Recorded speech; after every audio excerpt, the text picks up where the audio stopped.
Welcome back, friends.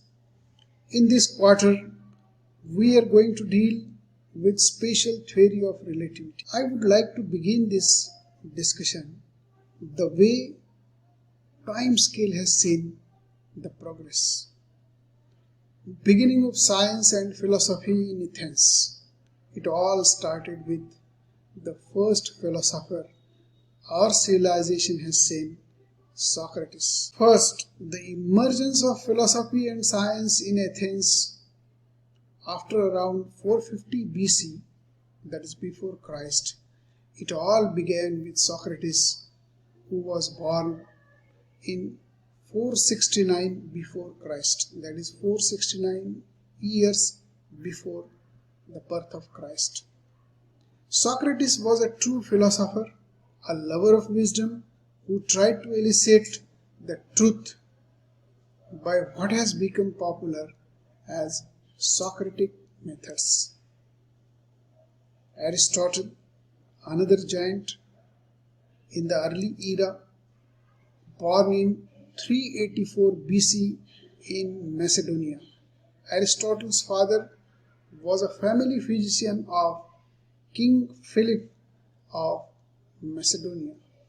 At the age of 18, Aristotle came to Athens to study at Plato's academy and stayed there for 20 years until Plato's death in 348 BC. Aristotle is known for his methods. His method defines subject matter, considering the difficulties involved in reviewing the generally accepted views on the subject and suggestions of earlier writers, presenting own arguments and solutions. This method, Aristotle's method, is followed even in the present time research papers which are presenting the matter in the similar sequence. His argument was twofold: didactical, that is based on logical deduction, and empirical, based on practical considerations. His study of nature was search for causes. What exactly are the causes? He stated that any object, animal, planet, inanimate, whatever, had four attributes: matter, form, moving cause, and final cause. Let us consider a dining table. For the table, matter is wood, form is the shape of the table, oval, circular, rectangular, whatever. Moving cause is carpenter, and the final cause is the reason the table was made in the first place, say for a family to eat. Aristotle was the first to think qualitatively about speeds. He made two quantitative assertions about how things fall: natural motion. Heavier things fall faster, the speed being proportional to the weight. The speed of fall of a given object depends inversely on the density of the medium it is falling. Though, so example, the body will fall twice as fast through the medium of half the previous density. Notice that these rules have certain elegance and appealing quantitative simplicity.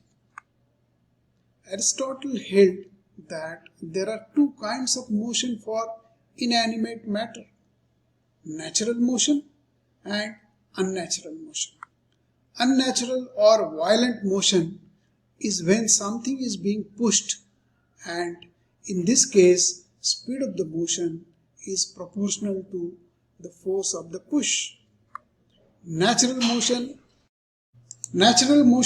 is when something is seeking its natural place in the universe, such as stone falling or fire rising. We are only talking here about substances composed of earth, water, air, fire, the natural circular motion of the planets composed of ether is considered separately. In the present time, we do not accept the laws of motion given by Aristotle, but as a matter of a course of study on the timeline, I would like to discuss them quickly.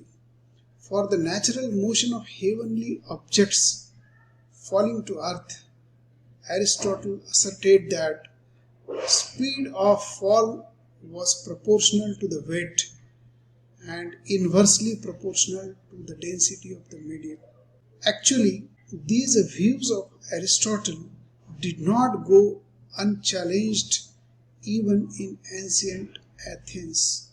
Some 30 years after Aristotle's death, Strato pointed out that a stone dropped from greater height had greater impact on the ground, suggesting that stone picked up more speed as it falls. The next successor who formulated basic changes disposing of the laws given by Aristotle raised his voice in the era 1564 to 1642. Galileo Galilei formulated the basic laws of falling bodies, which are verified by careful measurements. He constructed a telescope with which he studied lunar craters and discovered 4 moons revolving around the planet Jupiter. Performed a famous experiment of 2 objects falling under gravity from Leaning Tower of Pisa, situated in Italy. He dropped 2 objects of different masses and proved that both the objects reached to the ground at the same point of time. It means that the falling motion of the objects under gravity does not depend on the mass of the falling object. It depends on the mass of the object in the gravity of which it falls. Isaac Newton has a special status in the field of science, especially physics. About him it is said that the brain behind silver hairs of Isaac Newton is supposed to be the greatest brain our civilization has ever produced.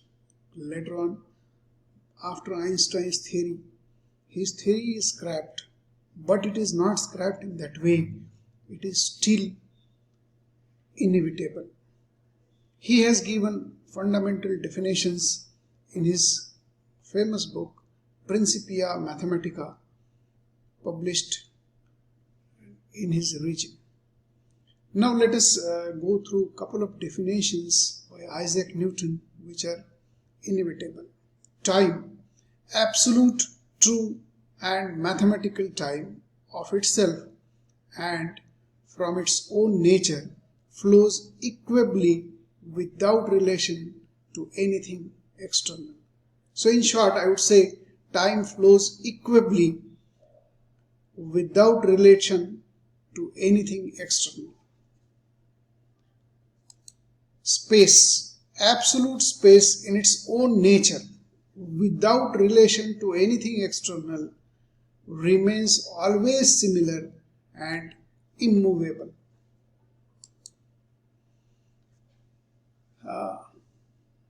Newton's laws we have learned from our school time. I am just revising those laws. First law, every body continues its state of rest or of uniform motion in a right line unless it is compelled to change that state by forces impressed upon it. Second law, the change of motion is proportional to the motive force impressed, and is made in the direction of the right line in which that force is impressed. Mathematically, we say F is equal to P dot or dP by dt. That is, force is rate of change of momentum.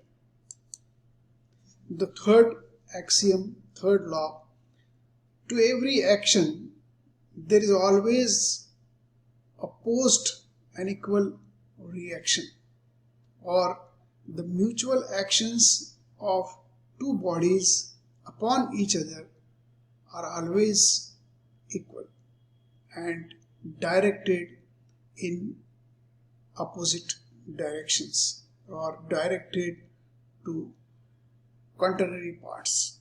It would be worth mentioning at this outset that the relativity is taught since the time of Galileo and Newton. The principle of relativity remains the same in present time also.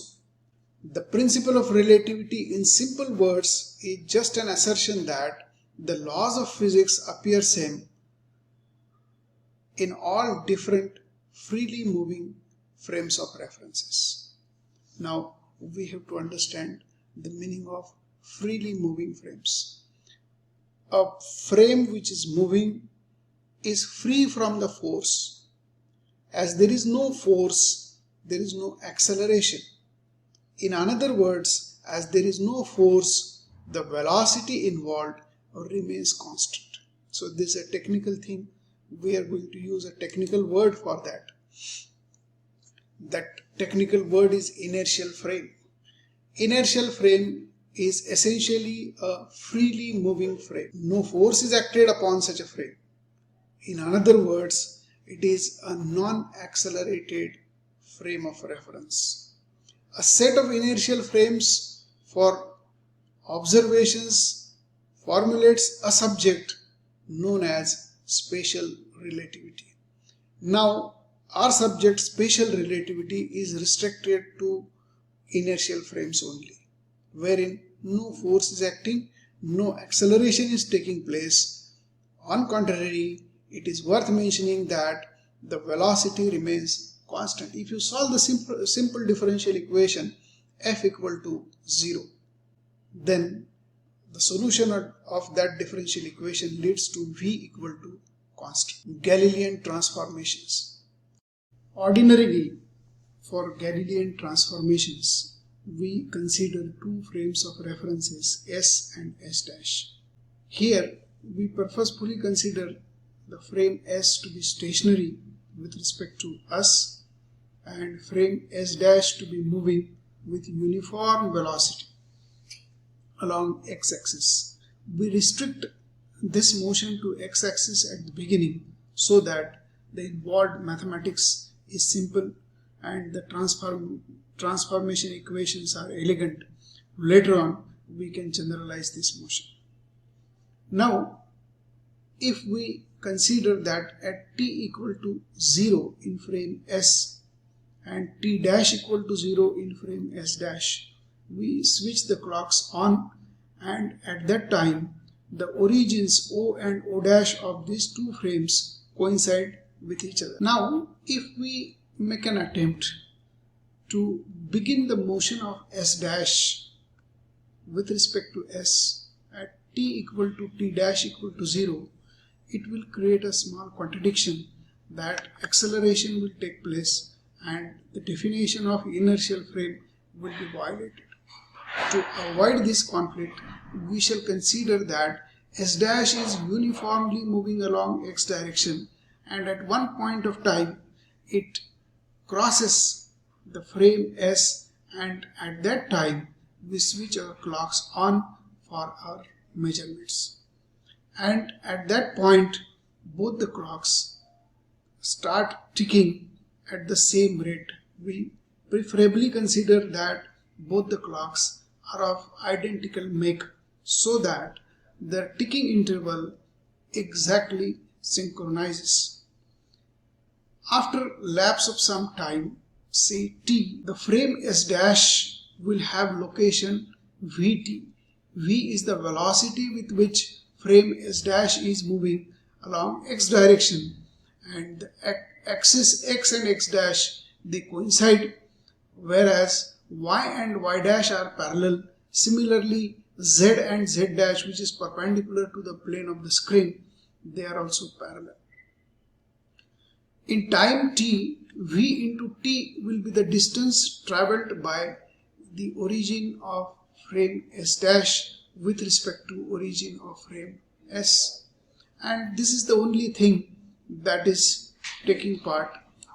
So the coordinates in the frame S, we are considering x, y, z, t, and coordinates in the frame S dash, we are considering x dash, y dash, z dash, and t dash. In relativity, we are going to chart event by space coordinate and time coordinate. That is the contention of Einstein, that you cannot separately consider space and time.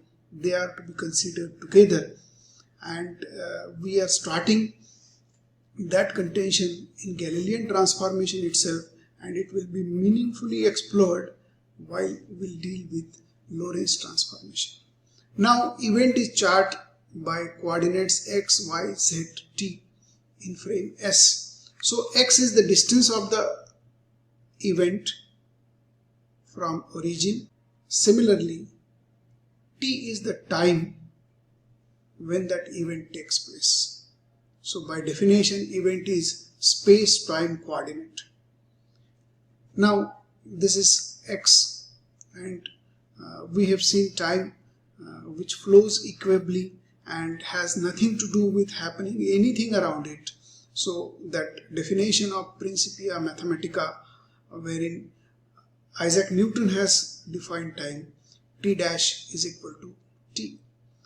Now this distance is x. Similarly, x dash distance is the distance of the event from O dash. So this is x dash, and the displacement of O dash is v into t. So here from this geometry, you can straightly write that x is equal to x dash plus vt, or x dash is equal to x minus vt. Y dash and y, that remains unchanged because there is no motion along y direction. Similarly, z dash is equal to z, as there is no motion along z direction. And t dash we have enforced from the definition of time given by Isaac Newton, t dash equal to t.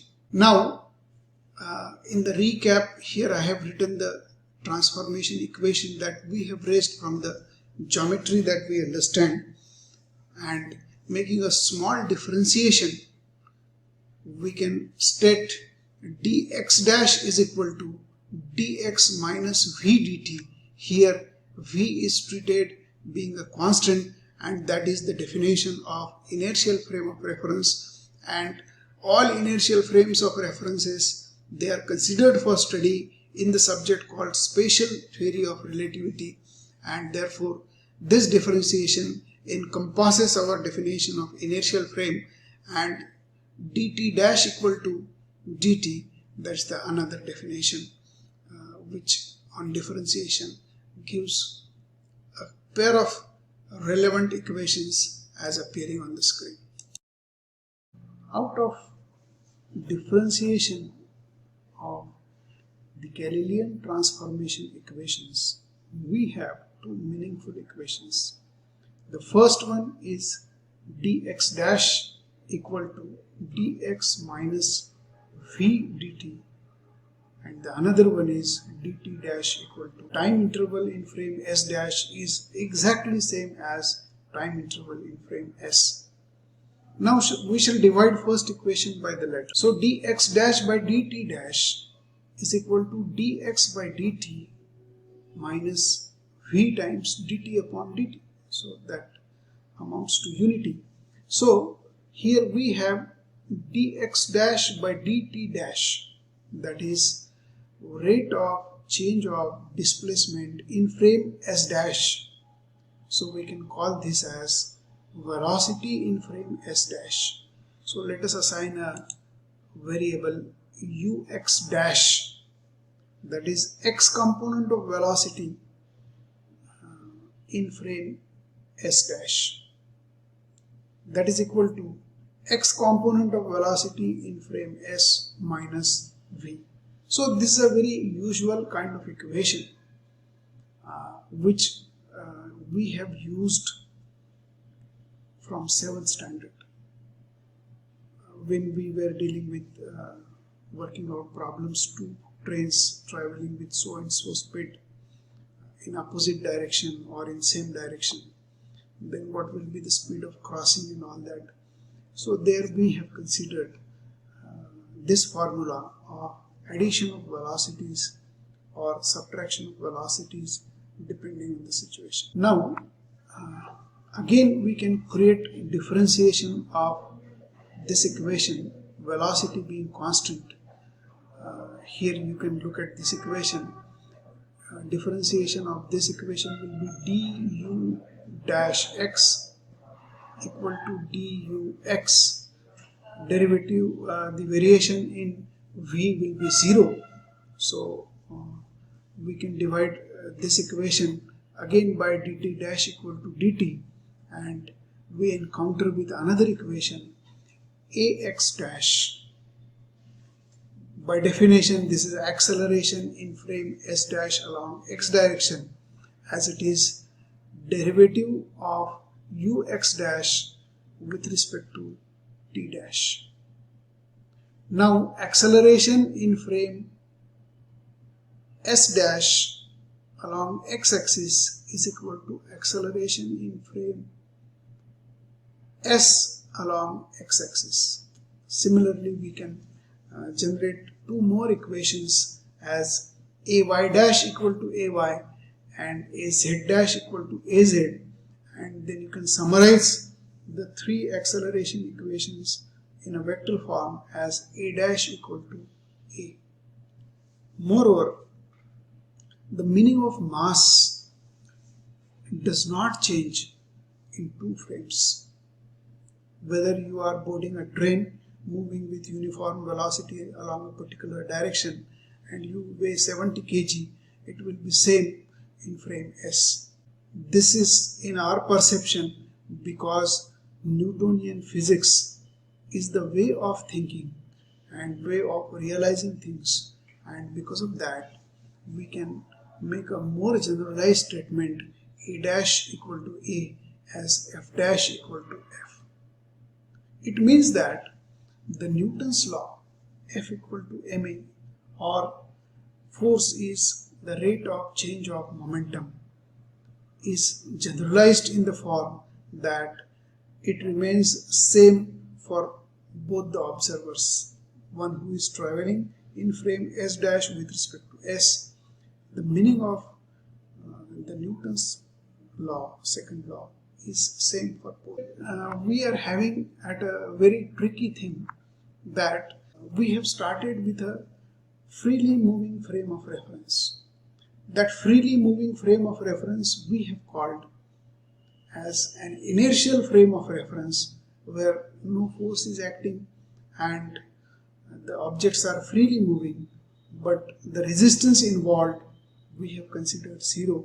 And I would like to mention that here we are not considering any gravitational field, so it is free from all resistance and gravity, and here we have concluded that freely moving frame of reference preserves the Newton's second law. And I want to make a reverse way of representation, a frame in which Newton's second law is preserved. More technical word I will use as Newton's second law remains invariant. That frame of reference I am going to call as an inertial frame of reference. So inertial frame, I am having one more dimension to define. A freely moving frame of reference, a frame of reference on which no force is acting.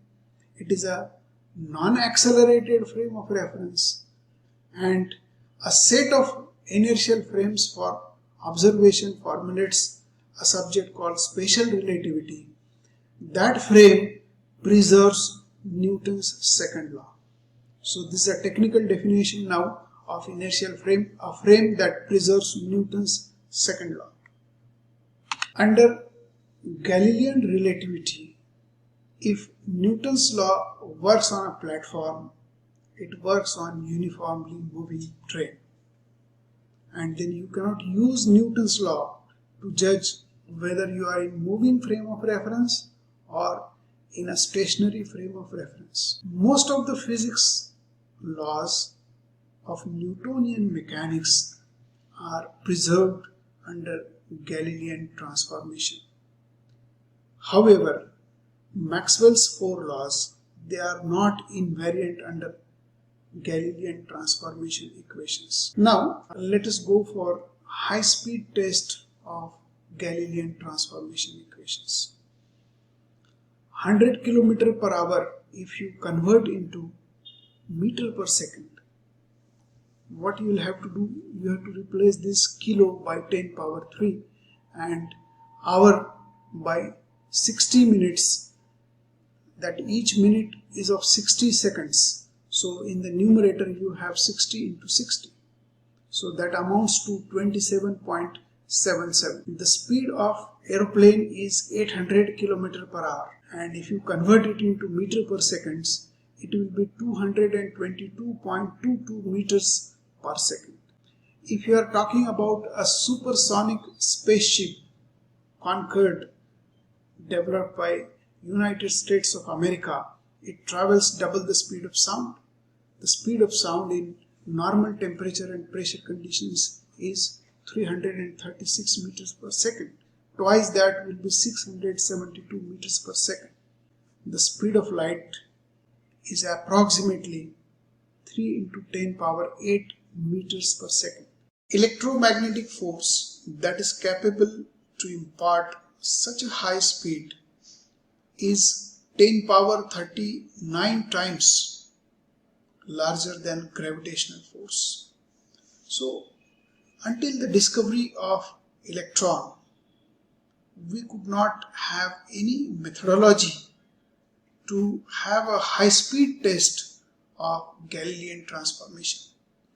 Now the highest speed that we have even now for material objects is 672 meters per second. This is fairly small as compared to the velocity of light. So there was no way, in fact, to have a test of Galilean transformation unless we discovered electromagnetic or electrostatic force of attraction between two objects. The Coulombian force of attraction between an electron and a proton in a simplest atom, say hydrogen atom, we shall calculate, and at the same time we shall calculate the gravitational force of attraction between these two entities, proton and electron, using Newton's law of gravitation, and we can compare that. Now the electrostatic force of attraction is 1 upon 4 pi epsilon 0 times q1 into q2, that is E square. Both are oppositely charged proton and electron, and therefore there will be force of attraction, and the magnitude of charge is same. One is positive, another is negative, magnitude is same, and the distance between two we can consider the radius of the hydrogen atom.